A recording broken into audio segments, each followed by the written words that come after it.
Imagine a angústia dilacerante de José. Sua noiva, Maria, está grávida e ele sabe que não é o pai. A lei da época era implacável, apedrejamento e morte para ela. No meio desse abismo de dúvidas e desespero, Deus permaneceu em silêncio. Essa história, que julgamos dominar, esconde camadas profundas de mistério e revelações que a maioria dos cristãos nunca explorou. Você já se perguntou, por exemplo, por que a antiga profecia de Isaías sobre o Emanuel, feita 750 anos antes, não foi reconhecida por José?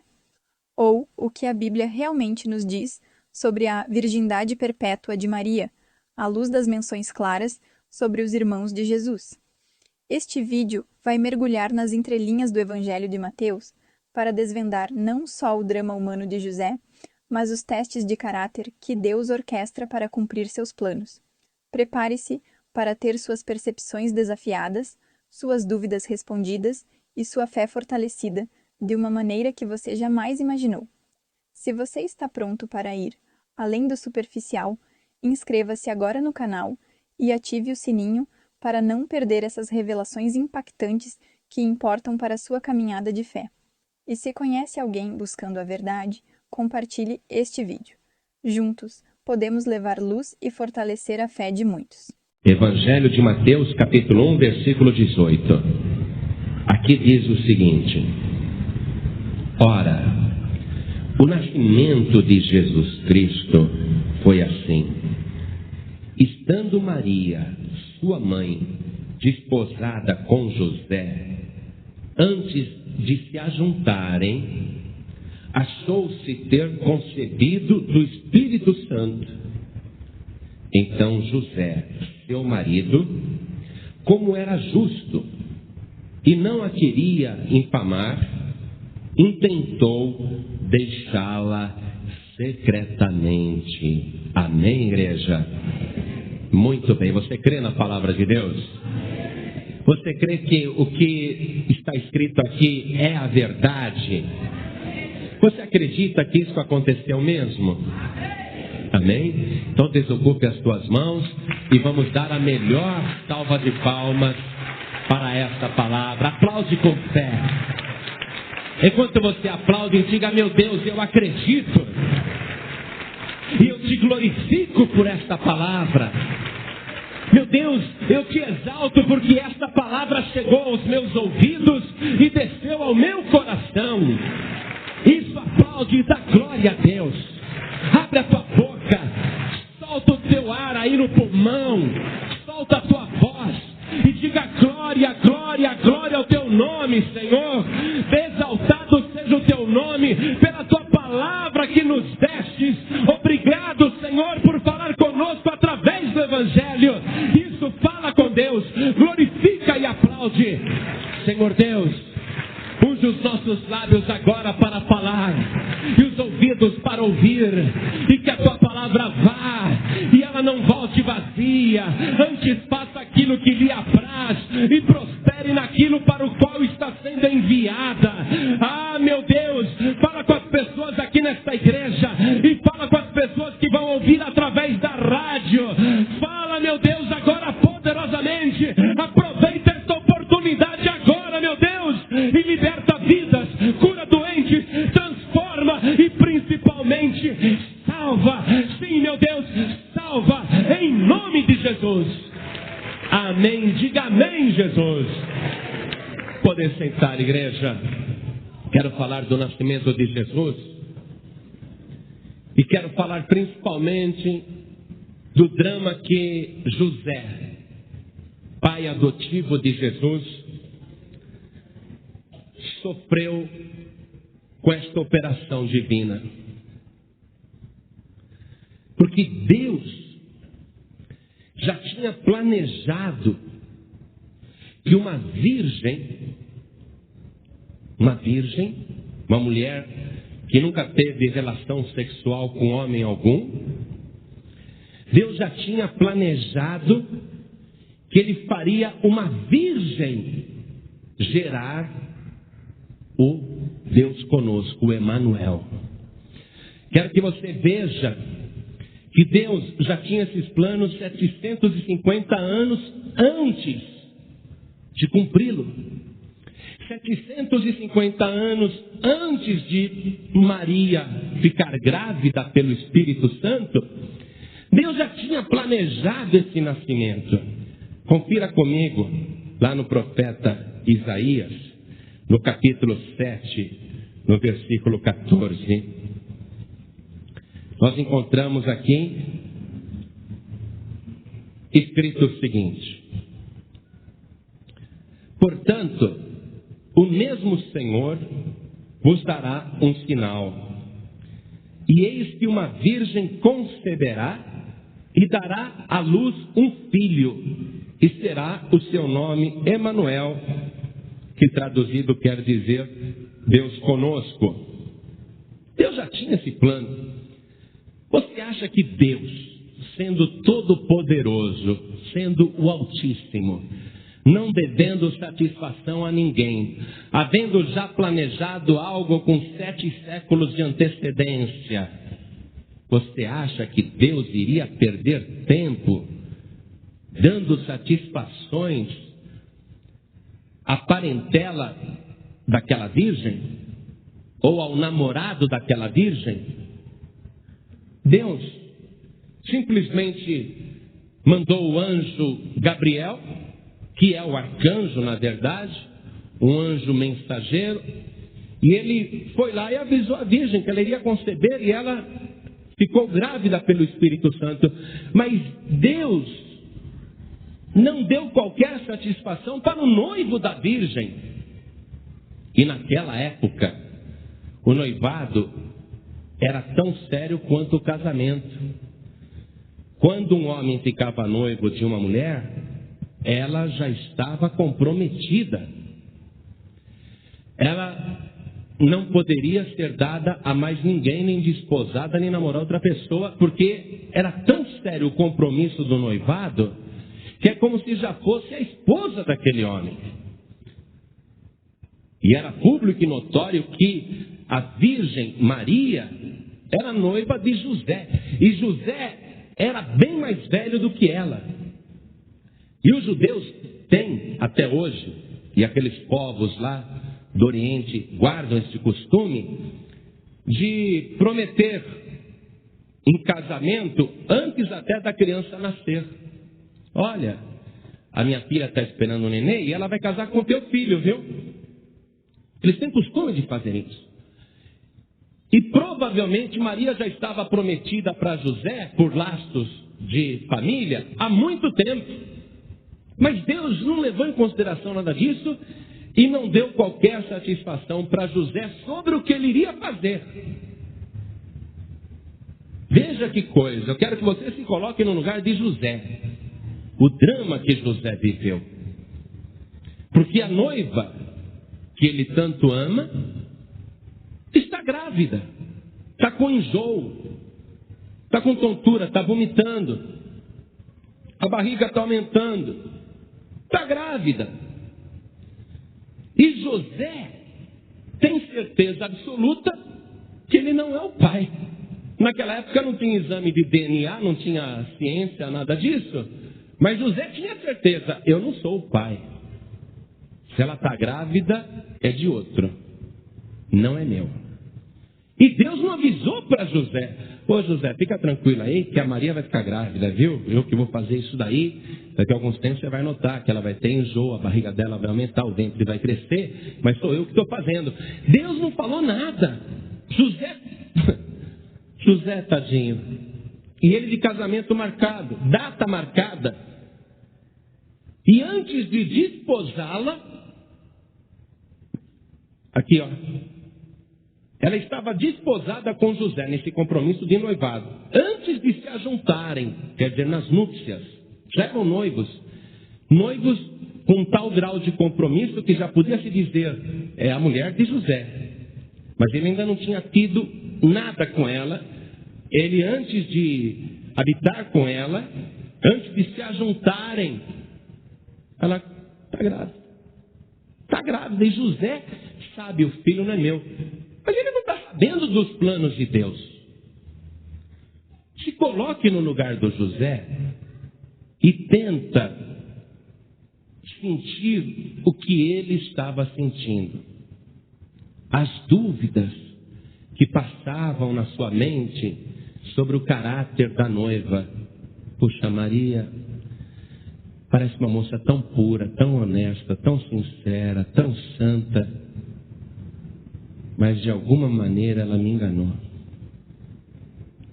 Eu confiava tanto nela e ela está grávida e o filho não é meu. Esse homem não dormia mais. Esse homem estava se sentindo o último dos homens. Parece que até aqui o marido é o último a saber, né? Até aqui confirma o ditado popular. Ele é o último a saber, ele não sabe de nada. Ele está arrasado. Puxa, fiz papel de bobo. Mas agora ela está grávida. Eu não sou o pai. E eu só tenho duas alternativas. José tinha duas alternativas. Primeira, desmanchar o noivado dentro da lei. Avisar todo mundo. Levar até os seus pais e avisar. Ela não é mais virgem. Ela está grávida. Eu não sou o pai. Nunca tive qualquer relação com ela. Esse seria o primeiro passo. E se você pensa que isso apenas iria gerar um escândalo ali no povoado, a coisa na verdade era muito mais grave. Se José fizesse isso, dentro da lei, a lei lhe dava esse direito, olha o que iria acontecer com a sua ex-noiva. Veja lá o livro de Deuteronômio, capítulo 22, onde trata desse problema. Quando um homem está noivo de uma virgem e ele se casa com ela e na noite de núpcias ele descobre que ela não é mais virgem, ou se ela foi infiel, ele tinha o direito de desmanchar esse noivado, o compromisso, e olha o que acontecia com a moça. Olha só, Deuteronômio 22, 20.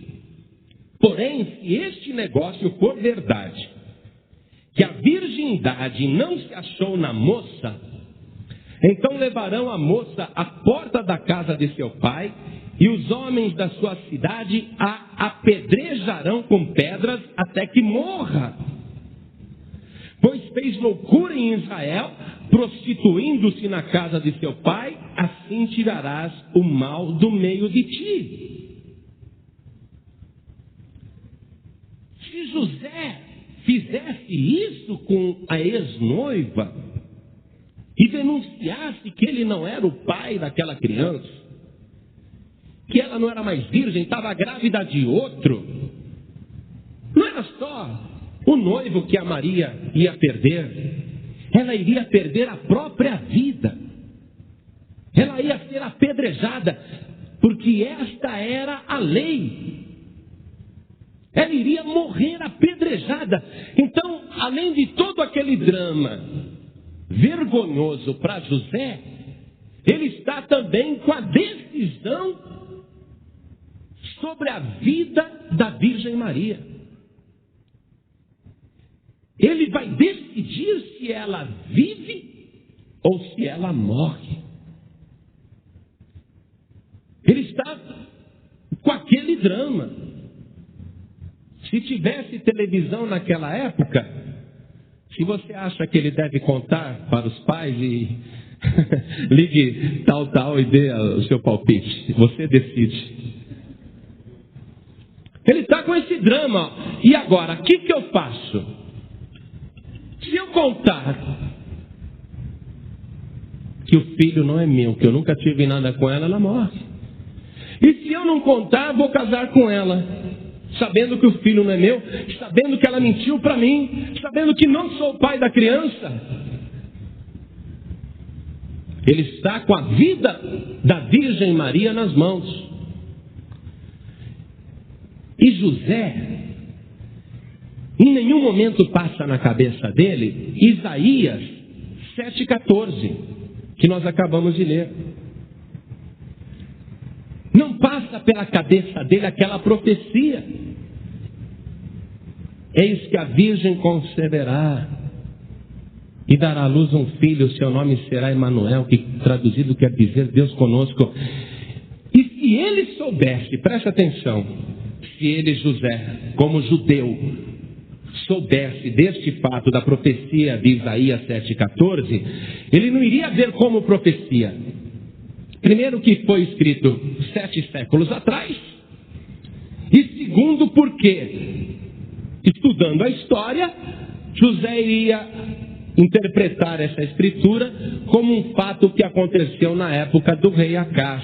Volte ali para Isaías capítulo 7, no versículo 1, para você entender que eles, na época de Jesus, não tinham a profecia da virgem concebendo como um fato que ainda iria acontecer, mas um fato que já aconteceu 700 anos antes. E o próprio profeta Isaías, quando escreveu aquela profecia, ele não tinha ideia do alcance do que ele estava escrevendo. A profecia de Isaías 7,14 tinha um alcance maior até do que o próprio profeta poderia imaginar. Porque o capítulo 7 de Isaías nos conta aqui, no versículo 1, que nos dias de Acás, filho de Jotão, filho de Uzias, rei de Judá, que Rezim, rei da Síria, e Peca, filho do Remalias, rei de Israel, subiram a Jerusalém para pelejarem contra ela, mas nada puderam contra ela. Foi uma guerra que teve 700 anos, no tempo do profeta Isaías, onde o rei da Síria, se juntando com o rei de Israel, foi fazer guerra contra o rei de Judá, que governava Jerusalém. Então, o profeta Isaías, ele, nessa época, ele está desposando uma virgem, no segundo casamento dele. Ele está desposando uma jovem. Eu não sei se ele era viúvo ou se ele ia acrescentar uma esposa na sua vida conjugal, mas a verdade é que Isaías estava agora para realizar um segundo casamento com uma virgem. E o rei Acás está preocupado, porque Israel e a Síria vindo contra ele. Então o profeta Isaías chama o rei Acás e fala: pede um sinal. O rei Acás fala: não vou pedir sinal nenhum. E aí então é que Isaías fala: então o Senhor vai te dar o sinal. Isaías aponta para a virgem que ele vai desposar, que ainda não tem filho, que ainda não tem nada dentro do seu ventre. E Isaías diz: antes que essa virgem, olha aqui, ó, vamos ler outra vez Isaías 7,14. Portanto, o mesmo Senhor vos dará um sinal. Eis que uma virgem conceberá. Quer dizer, ela não concebeu ainda. Um dia esta virgem vai conceber. Isaías quer ter um filho com ela.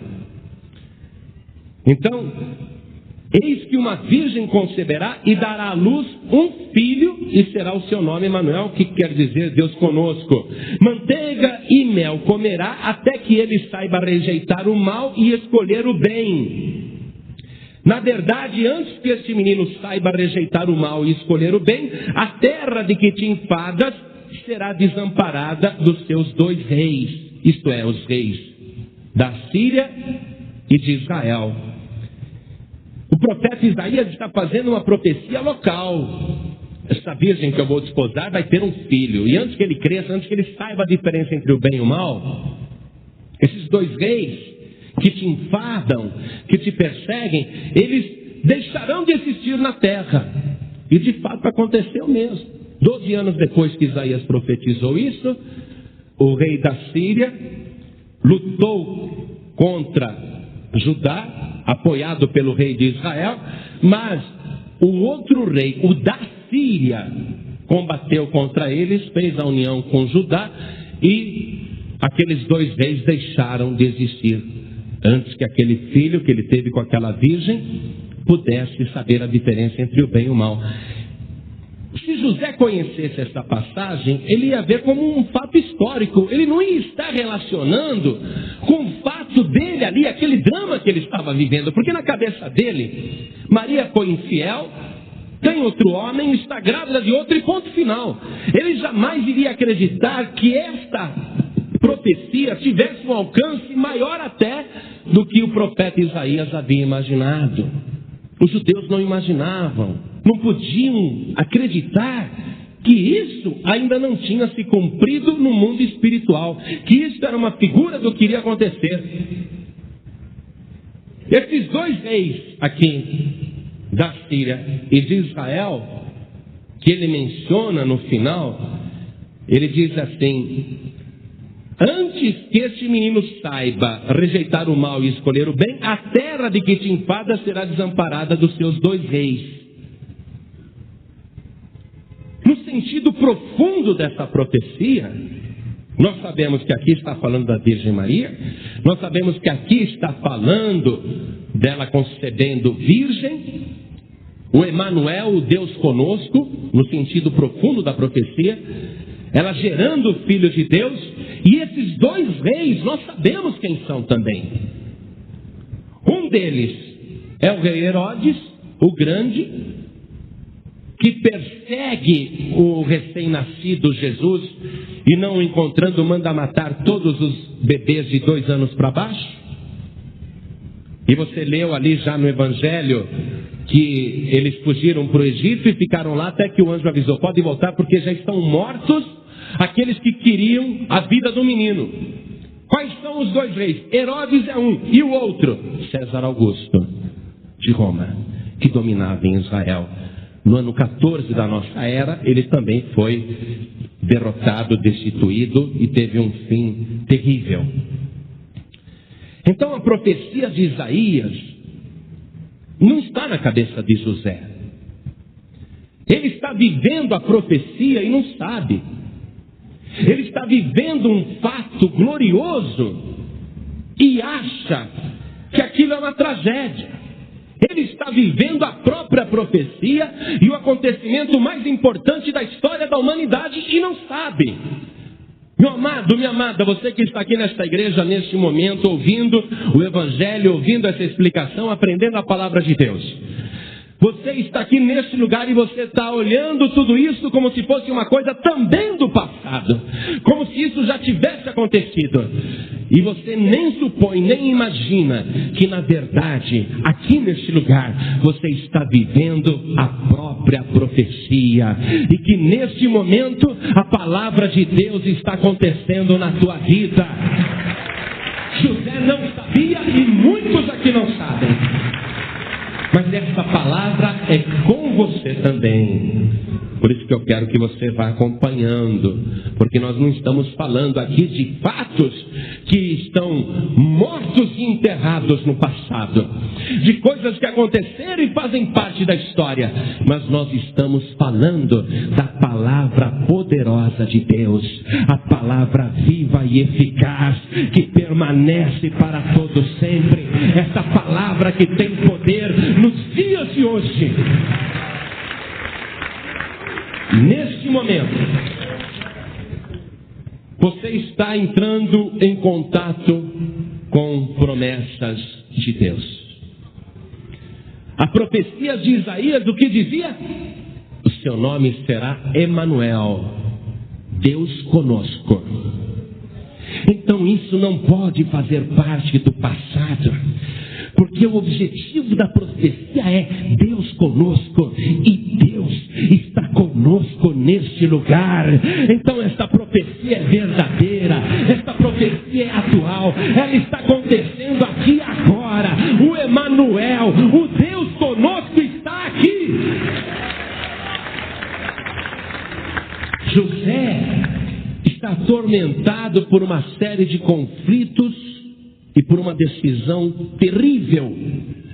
Se eu denunciar Maria, ela será apedrejada até a morte. E ele está com a certeza absoluta de que ela o traiu. Deus não lhe deu satisfação nenhuma, esse é o ponto. Por que Deus não deu satisfação nenhuma para José? Por desprezo? Por arrogância? Não. Porque Deus está colocando José agora numa prova. Deus está querendo saber se esse José tem condição moral, estrutura espiritual, para ser o pai adotivo do seu próprio filho. Deus está gerando um filho e ele vai ter que entregar para um homem cuidar. Eu quero saber se esse homem, que vai ser o padrasto do meu filho, eu quero saber se ele tem caráter, se ele tem coração, se ele é um homem bom, se ele é um homem misericordioso. Querido, querida, Deus está fazendo um teste com José. O Deus Todo-Poderoso, o Pai do Senhor Jesus, Ele quer que Jesus nasça no teu coração hoje. E Ele quer que você seja a pessoa que vai tomar conta do seu filho aqui na terra. De uma certa maneira você vai ser como José. Você vai abrigar Jesus dentro de você e cuidar das coisas de Jesus. E Ele está fazendo um teste com você. Ele quer saber se você vai dar no pé ou se você vai abrir o teu coração e receber Jesus Cristo como teu Salvador. Mostrar que você tem caráter, mostrar que você tem estrutura espiritual, mostrar que você é a pessoa certa, que Deus escolheu a pessoa certa. Antes de te entregar Jesus, Ele quer saber se você é a pessoa certa. Então Ele não conta nada para José. E José tem que decidir sozinho. A decisão da tua vida, você tem que decidir sozinho. Todo mundo está esperando a tua decisão. Você acha que Deus não estava observando cada passo de José? E olha o que José decidiu naquele momento crítico. Ele podia decidir a morte e a vida. Eu denuncio Maria, ela vai ser apedrejada por todos, porque se prostituiu. E em Israel, amados, havia um trauma muito grande, por causa de uma história antiga de Jacó, que teve uma filha chamada Diná, e essa moça se enamorou de um estrangeiro, e ele a violentou, não assim contra a vontade dela, porque ela também deixou, mas ele a possuiu antes de casar.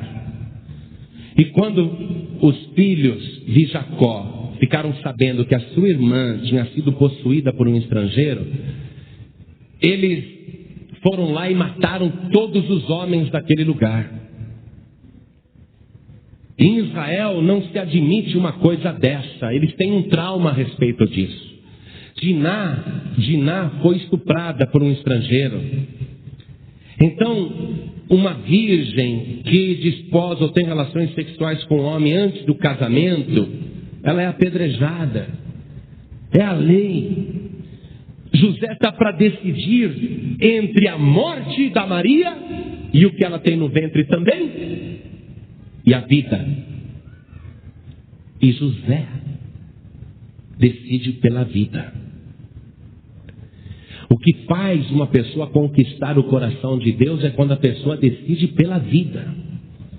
Quando decide, não, Jesus vai viver. A pessoa diz, Jesus vai viver dentro de mim. Eu tenho duas decisões para tomar. Ou eu rejeito, ou eu aceito. Se eu rejeito, eu estou votando pela morte. Se eu aceito, eu estou votando pela vida. José faz ali a sua votação e toma a sua decisão. Eu decido pela vida.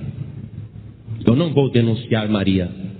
Não sei quem é o pai, mas eu decido que não vou denunciá-la. Eu vou embora. Olha aqui.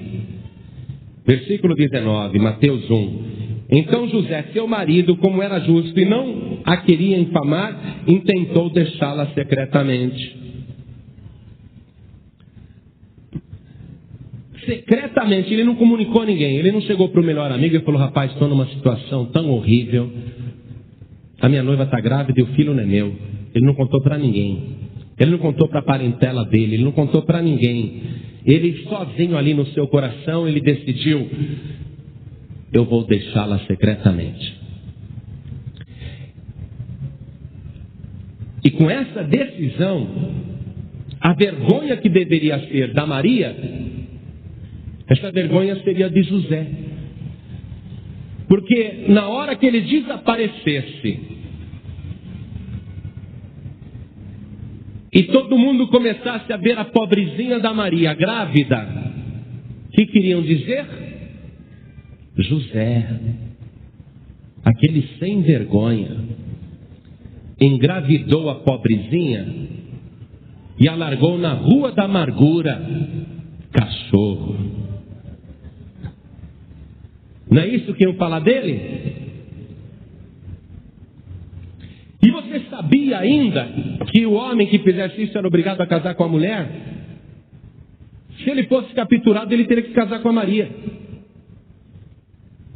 E se não quisesse, seria morto. Então ele resolve deixá-la secretamente e puxar para ele toda a vergonha. E por que ele vai passar essa vergonha? Porque está sendo um homem justo. Porque está votando pela vida, porque decidiu que Jesus, que está no ventre da Maria, vai viver. Decidiu que a Maria vai viver. Quando você aceita Jesus como teu Salvador e decide que Jesus vai viver dentro de você, você está sendo justo. E pode ter certeza, sabe o que acontece? Você puxa para a sua vida toda a vergonha da cruz. Você vai ser motivo de zombaria. Irão dizer, oh aleluia, vão te apelidar de aleluia, vão te chamar de Bíblia, ô Bíblia, e aí, tudo bem? Irão te envergonhar no serviço, eles vão dizer, ô irmão, e não são irmão, né? Mas é só para te envergonhar. Ah, virou crente agora? Mas não importa, e para José também não importava. Meu querido, não importa que toda vergonha da cruz venha sobre a tua vida. O importante é que você decidiu que Jesus Cristo está vivo dentro de você. Você decidiu pela vida e você está arcando com a tua decisão. Eu não me envergonho do Evangelho de Cristo, dizia o apóstolo Paulo, porque é o poder de Deus para a salvação de todo aquele que crê. José então fala, eu vou embora. Aí Deus falou, bom, agora que você resolveu isso, que você não vai entregar a menina, a virgem, agora que você mostrou que é um homem de caráter, tá bom, tá aprovado como padrasto. Vou deixar você ser o pai adotivo do meu filho aí na terra. Deus não falou exatamente assim como eu estou dizendo, não é? Mas você pode ter certeza que lá do seu trono Deus estava contente de ver José. A decisão que ele tomou, Deus está feliz. Oh José, eu acertei mesmo, você vai ser o pai adotivo do meu filho. Você é um homem bom, de caráter, misericordioso, justo. Acertei mesmo. Meu filho Jesus vai ter um ótimo padrasto. Sabe, quando você vem aqui na frente e aceita Jesus como teu Salvador, Deus não fala exatamente assim com você, mas você pode ter certeza que lá do alto da glória, Ele olha aqui para baixo e Ele fala, que pessoa maravilhosa, eu fiz muito bem de entregar para ela o meu filho Jesus, porque colocando Jesus diante dela, ela aceitou como Salvador, está recebendo o meu filho, então Deus se alegra com a tua decisão. Aí ele vai começar a aparecer para você. Como ele começou a dar visões para José. José foi dormir naquela noite. Eu vou fugir. Amanhã mesmo levanto cedo e vão me perseguir, vão falar mal de mim. Mas eu decido que o filho dela vai viver. E eu decido também que ela vai viver. E a vergonha vai ser minha. Naquela noite. Veja só, versículo 20. E projetando ele isso, eis que em sonho lhe apareceu um anjo do Senhor dizendo, José, glória, hein? Apareceu um anjo do Senhor. Deus só mandou o anjo depois que ele decidiu pela vida. José, filho de Davi, não temas receber a Maria, tua mulher, porque o que nela está gerado é do Espírito Santo. E ela dará à luz um filho, e lhe porás o nome de Jesus, porque ele salvará o seu povo dos seus pecados. Tudo isso aconteceu para que se cumprisse o que foi dito da parte do Senhor pelo profeta, que diz: eis que uma virgem conceberá e dará à luz um filho, e ele será chamado pelo nome de Emanuel, que traduzido é Deus conosco. E José, despertando do sonho, fez como o anjo do Senhor lhe ordenara e recebeu a sua mulher. E não a conheceu até que deu à luz seu filho, o primogênito, e pôs-lhe o nome de Jesus.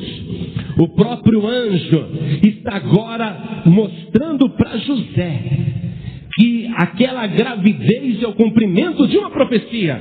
José, tudo isso está acontecendo para que se cumpra aquilo que foi dito pelo profeta Isaías. José, a profecia está se cumprindo na tua vida e você está participando. Deus está gerando um filho dentro da tua casa, dentro do teu lar, dentro da tua família. José, isso está acontecendo para que o Salvador venha ao mundo, para que ele salve muitos pecadores.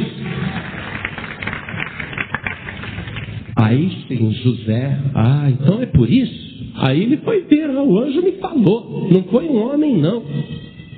Aí ele teve certeza que o que estava gerado dentro da virgem não era de um amante, não era de outro homem, e tampouco Maria o tinha traído, mas o próprio Deus tinha gerado aquele ser glorioso através do Espírito Santo.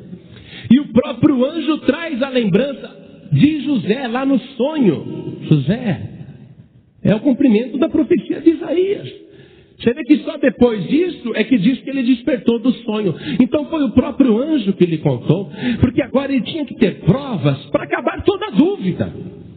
Quando a pessoa toma uma decisão pela fé, por causa daquilo que ela decidiu, por motivos de caráter, de justiça, por ser o certo, então ela passa a ter visões de Deus e passa a ter entendimento da palavra de Deus, porque José não tinha entendimento de Isaías 7,14. Agora ele está tendo visão de Deus, entendimento da palavra de Deus, e está realizando uma bênção na sua vida. Você que está aqui hoje, esse é o processo.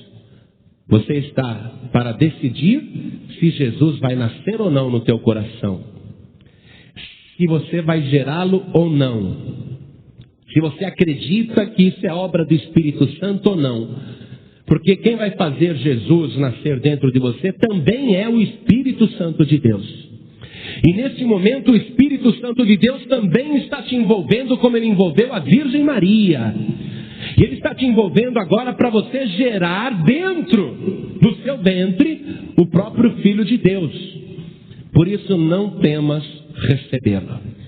Não temas dar continuidade a esta obra que Deus está fazendo na tua vida, porque esta obra é gloriosa, é obra do Espírito Santo de Deus. Não tema, deixa Deus agir, não interrompa nada, deixa Deus fazer a obra, e a partir daí você vai começar a ter visões de anjos. Então o Senhor Jesus, ele é santo porque foi gerado pelo Espírito Santo. Aqui está dizendo: Maria, sua mãe, desposada com José, antes de se ajuntarem, achou-se ter concebido do Espírito Santo. Então ele é santo, ele é gerado pelo Espírito Santo. Todos que são gerados pelo Espírito Santo tornam-se santos. Muito bem. Mas o Senhor Jesus também era humano, por causa que a sua mãe é humana. O pai é Deus, não é José. José é só um pai adotivo. O pai é Deus, mas ele tem por mãe uma pessoa humana. Então Jesus também é humano. Amém, igreja? Ele também é humano. Vamos ver rapidamente aqui a carta de Paulo aos Hebreus, capítulo 2, versículo 14. O que nós encontramos aqui sobre a humanidade do Senhor Jesus. Está escrito assim: e visto como os filhos participam da carne e do sangue, também ele participou das mesmas coisas. Olha bem, Jesus teve um corpo humano igual ao nosso. Por quê? Para que pela morte aniquilasse o que tinha o império da morte, isto é, o diabo. Jesus tinha que ter um corpo humano para passar pelo processo da morte, para visitar o inferno e arrancar das mãos sujas do diabo as chaves da morte e do inferno. O diabo tinha o império da morte humana. Então o Senhor Jesus tinha que ser humano, e ele foi o melhor ser humano que já existiu. Continuando a leitura de Hebreus 2:15, e livrasse todos os que, com medo da morte, estavam por toda a vida sujeitos à servidão. O que quer dizer o nome Jesus? Quer dizer, o Senhor é o Salvador. Então ele estava sendo gerado para ser o Salvador e aniquilar a morte que estava nas mãos do diabo e resgatar aqueles que por toda a vida estavam aprisionados, escravizados pela morte, sujeitos à servidão.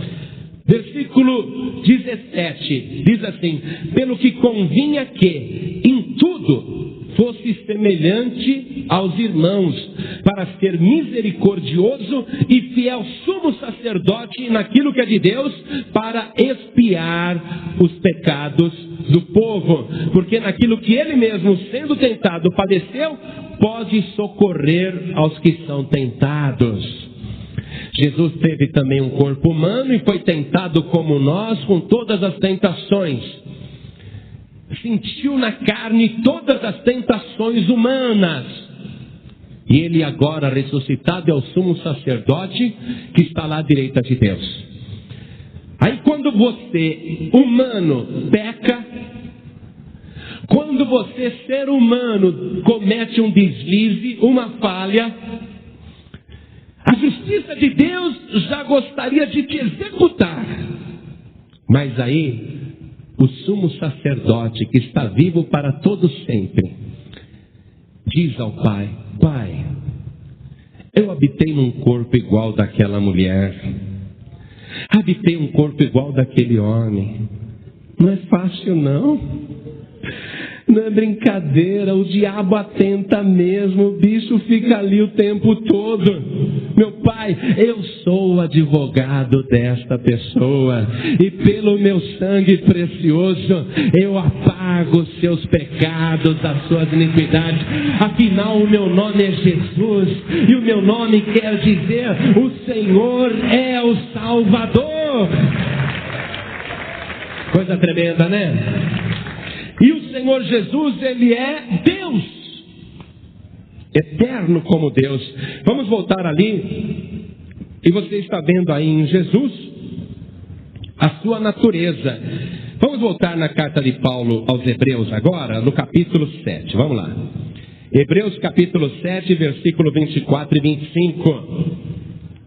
Mas este, porque permanece eternamente, nós estamos dizendo que Jesus é eterno, o Evangelho está falando dele, mas ele, porque permanece eternamente, tem um sacerdócio perpétuo, portanto pode também salvar perfeitamente os que por ele se chegam a Deus, vivendo sempre para interceder por eles.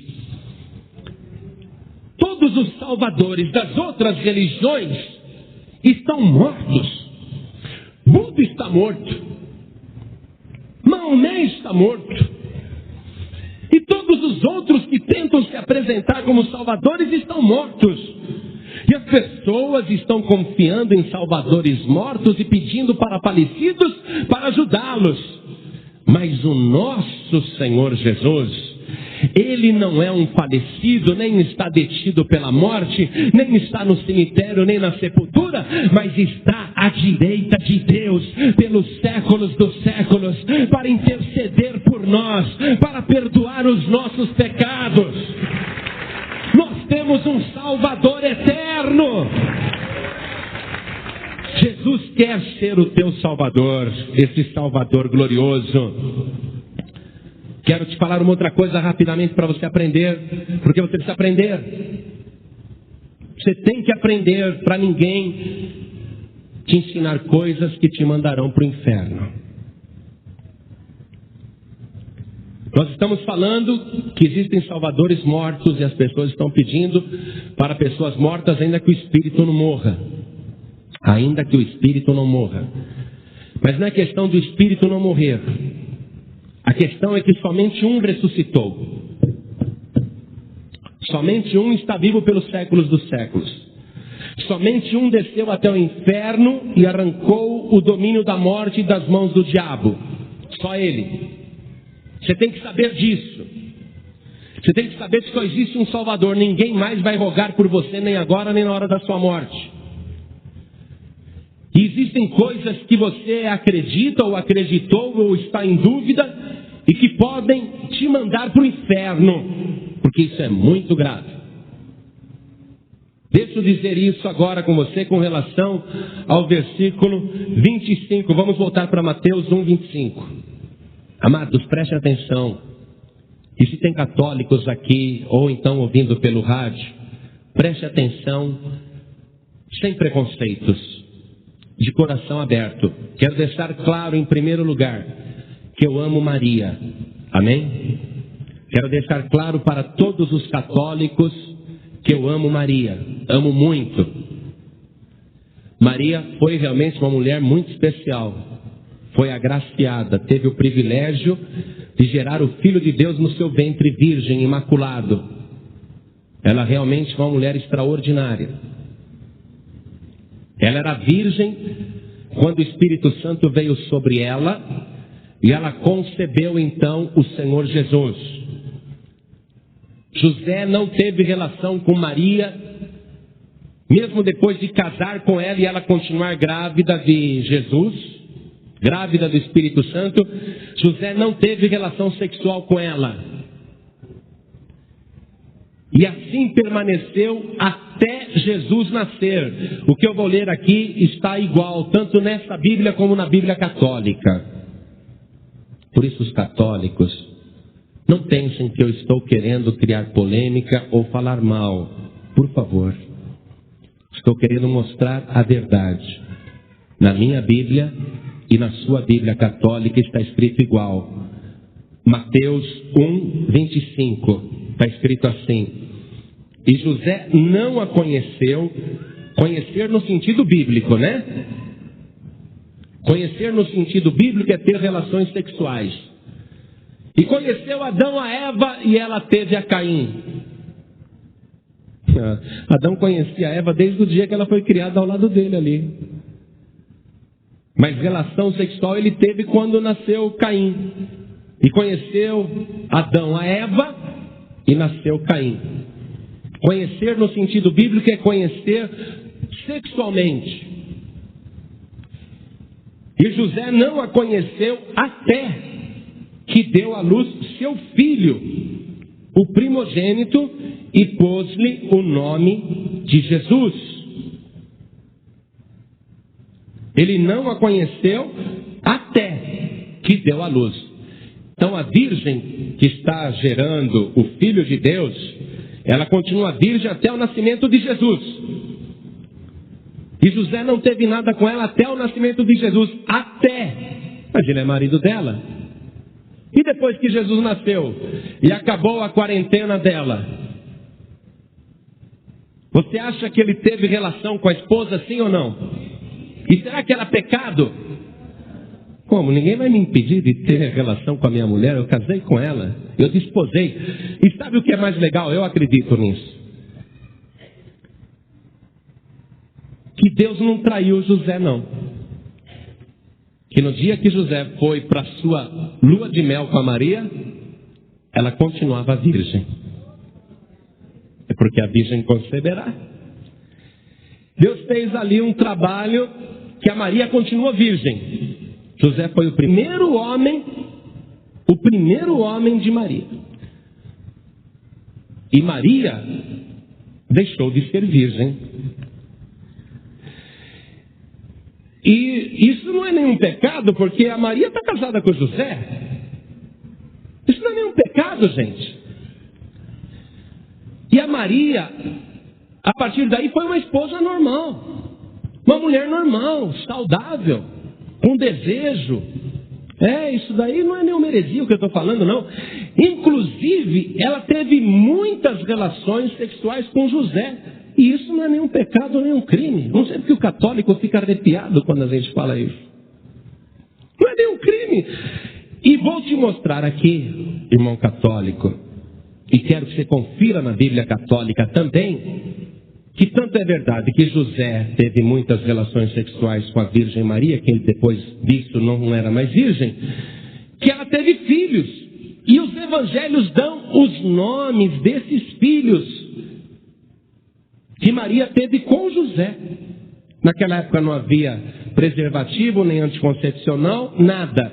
Maria tinha filhos com José. E uma mulher não pode continuar tendo filhos e tendo relações sexuais e continuar sendo virgem. Amém, igreja? Eu não sei porque isso é difícil, ou é polêmico, ou parece agressivo. Eu acho normal. José era marido de Maria, Maria era casada com José, era uma mulher normal, saudável. E estava no direito dela, estava no direito dele. Então vamos ver quantos filhos José e Maria tiveram, que estão aqui na Bíblia, tá? Evangelho aqui de Mateus mesmo, no capítulo 12, no versículo 46. E eu já estou terminando e quero terminar, hein? Mateus 12, 46.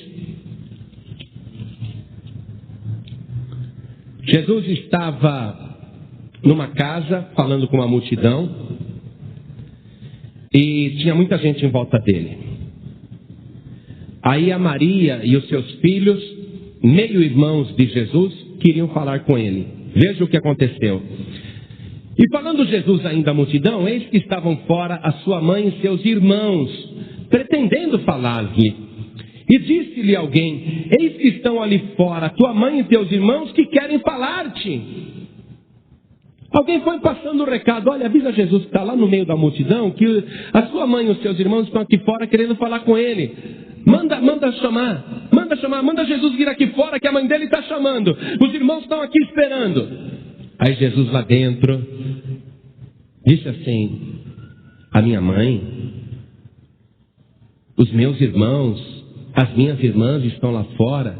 Quem são a minha mãe, os meus irmãos e as minhas irmãs?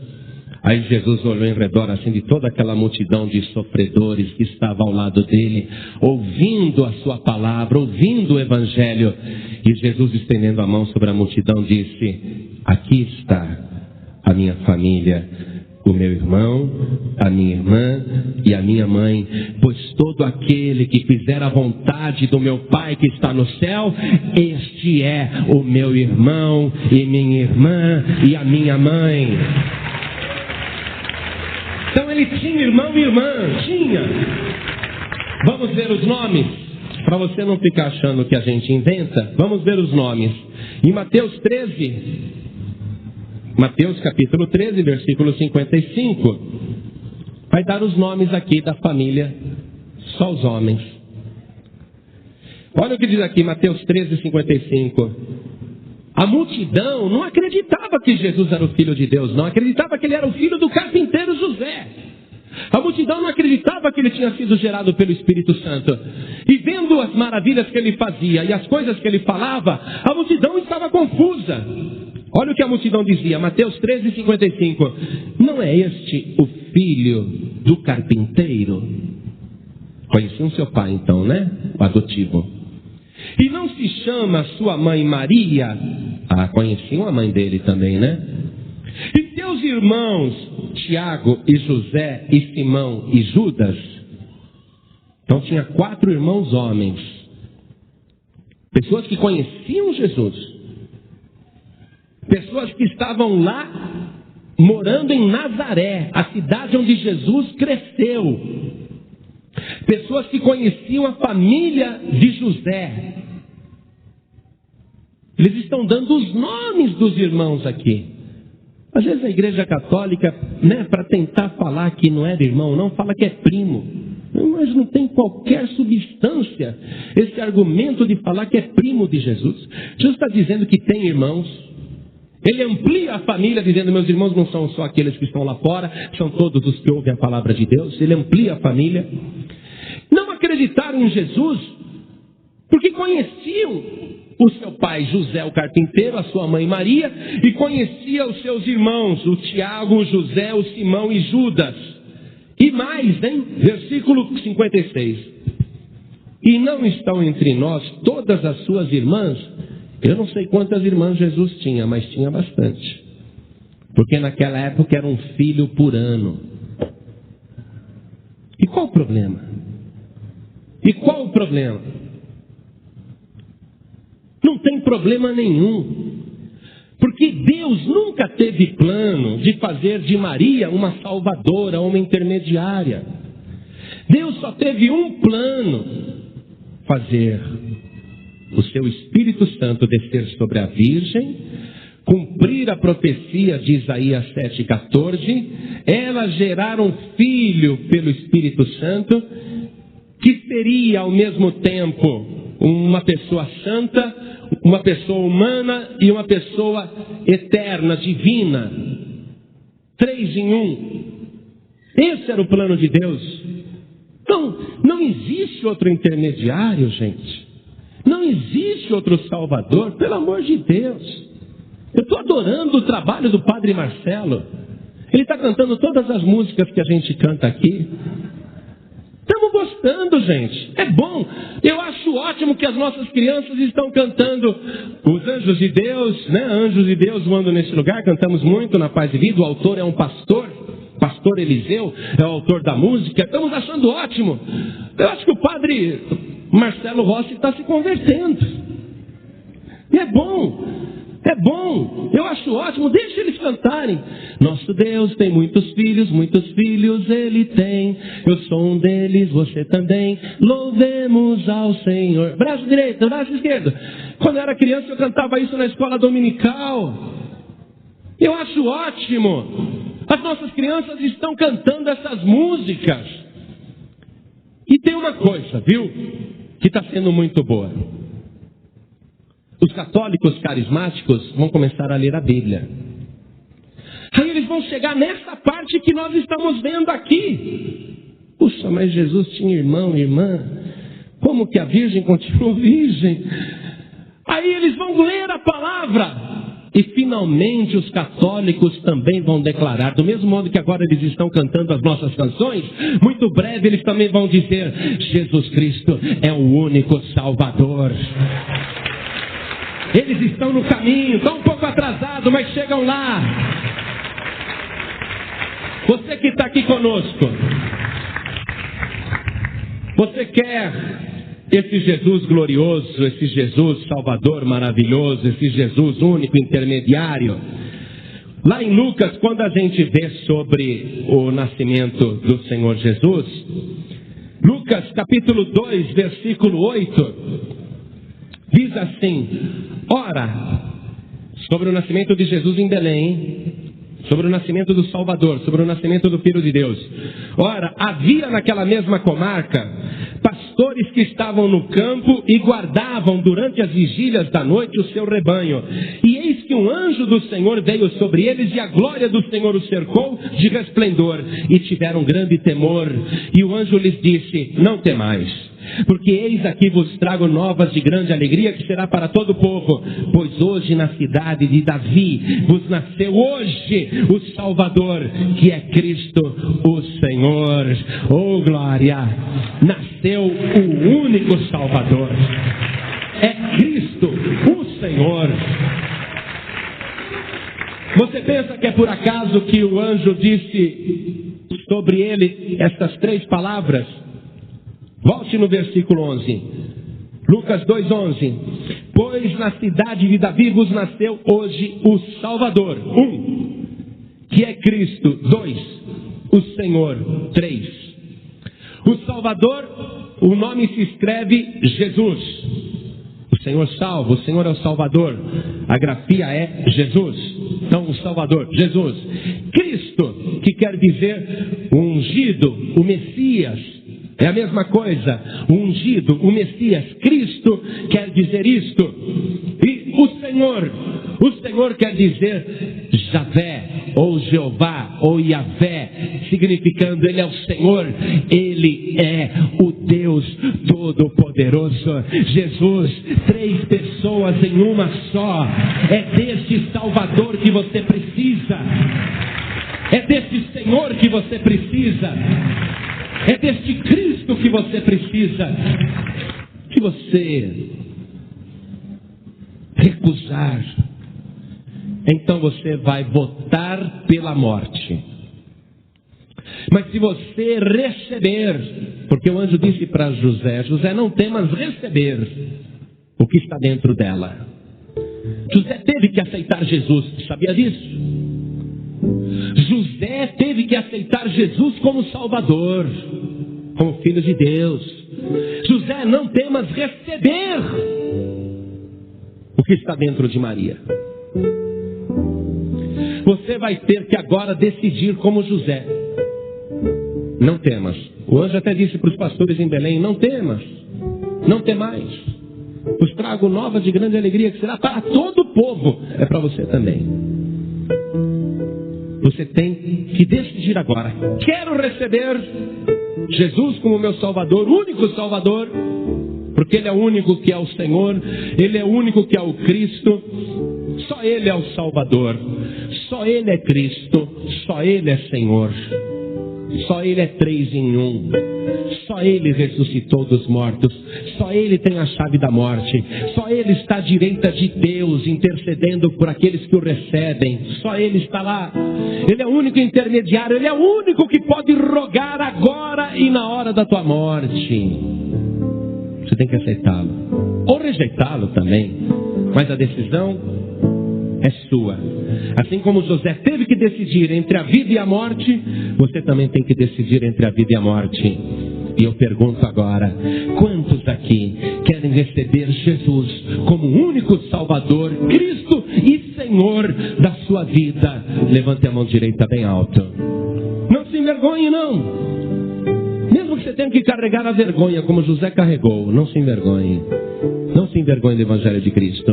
Todos que ergueram as mãos, venham aqui para frente agora, em nome do Senhor Jesus. Venham rapidamente. Venham rápido, venham correndo. Esta é uma nova de grande alegria. Hoje é um dia de mudança. Hoje você vai conhecer mais do Senhor Jesus. Hoje você vai crescer na fé. Hoje você vai crescer no poder de Deus. Venha rápido, venha correndo. Oh, glória.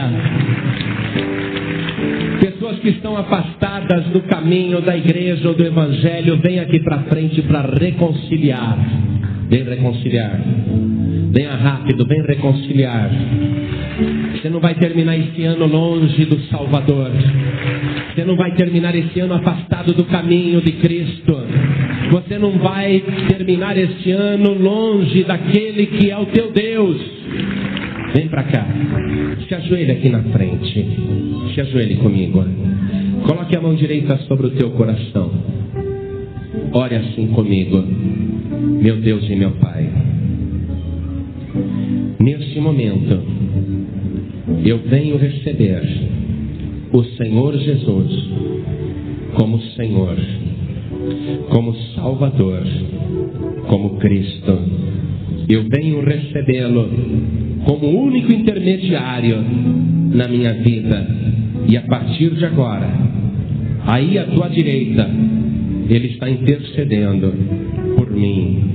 Por isso, meu Pai, perdoa os meus pecados, escreve o meu nome no livro da vida e me dê hoje aquela notícia de salvação.